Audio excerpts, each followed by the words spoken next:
Katika mkoa wetu wa Dar es Salaam tumebaini kwamba kuna kiwango kikubwa sana cha utapeli na unyang'anyi wa ardhi kwa wananchi, na yapo makundi makubwa ambayo yanafanya kazi hiyo kwa kushirikiana na baadhi ya watu wengine nje au hata ndani ya mifumo yetu ya kiutendaji.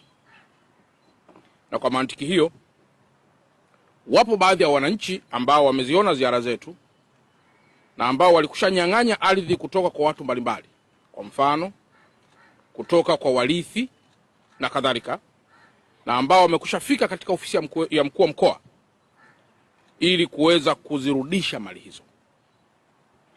Nitumie nafasi hii kwanza kuwapongeza sana kwa wale wote ambao wamefanya hivyo, na mpaka sasa tuna ardhi si chini ya 19 ambazo zimerudishwa kinyemela nyemela, na wale wote waliopora ardhi hiyo tumeshauriana na kuwasamehe kwa kuwa wamerudisha ardhi hizo kwa wale ambao walikuwa wanahusika. Kwa hiyo sambamba na hili, watu wengi au makundi mengi yanalia, likiwemo kundi la wajane, likiwemo kundi la warithi ambao wamefiwa na wame zao au wamefiwa na watoto zao au wamefiwa na wazazi wao. Makundi haya yote yamekuwa kinyang'anywa sana rasilimali ya ardhi pamoja na vitu vinginevyo. Lakini jambo la pili pia tumegundua na kubaini kwamba kuna utapeli mkubwa sana kwenye baadhi ya showrooms za magari, ambako watu wanalipia magari kutoka kwenye mikoa mbalimbali ya Tanzania, lakini wengi wanadhulumiwa magari hayo kwa kudai kuwa magari hayo bado yapo bandarini, lakini ukifuatilia magari hayo hayapo bandarini, na au kiyakuta bandarini basi unayakuta yapo kwenye bonded warehouses yakiwa hajalipiwa chochote. Wapo Watanzania wengi ambao kutoka kwenye mikoa mbalimbali ya Tanzania bara wakipiga simu na kuonesha masikitiko makubwa kwa baadhi ya watu ambao wamejinasibu kuagiza magari au kuuza magari na kuwauzia watu ambao wamekushachukua fedha zao.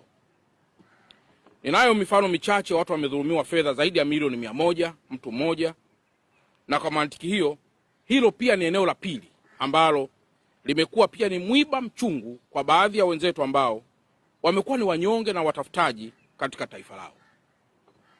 Lakini eneo pia la tatu ambalo pia na lenyewe limekuwa ni eneo kubwa sana ni maeneo ya mikopo, wanasema mikopo umiza. Ipo baadhi ya mikopo ambayo watu wanakopeshana. Anakopa leo, anasaini mkataba wa mkopo leo, lakini muda huo pia leo wakati anasaini mkataba wa mauziano wa kukopa, leo hiyo hiyo anasaini tena mkataba wa kuuza eneo lake. Maana yake ni kwamba anapokopeshwa anawekewa masharti kwamba ifikapo kesho saa 9 ardhi hiyo, nyumba hiyo au kitu alichoweka dhamana kitauzwa. Kwa anasaini mikataba yote miwili. Kwa hapa napo tumegundua pana unyang'anyi mkubwa mno, ambapo watu wanaachia mali zao kwa sababu ya jambo hili ambalo linaitwa mikopo umiza. Ninayo orodha hapa ya baadhi ya watu ambao tumekushajithibitishia kwamba hawa ndio wamekuwa wanyang'anyi wakubwa sana pia wa ardhi katika mkoa wetu wa Dar es Salaam. Na ninawapatia almost kama wiki moja tu ili wahakikishe zile ardhi ambazo wamezikalia ambazo sio za kwao basi katika mkoa wetu waweze kuzirudisha. Tumekushafanya uchunguzi wa kina na wa kutosha.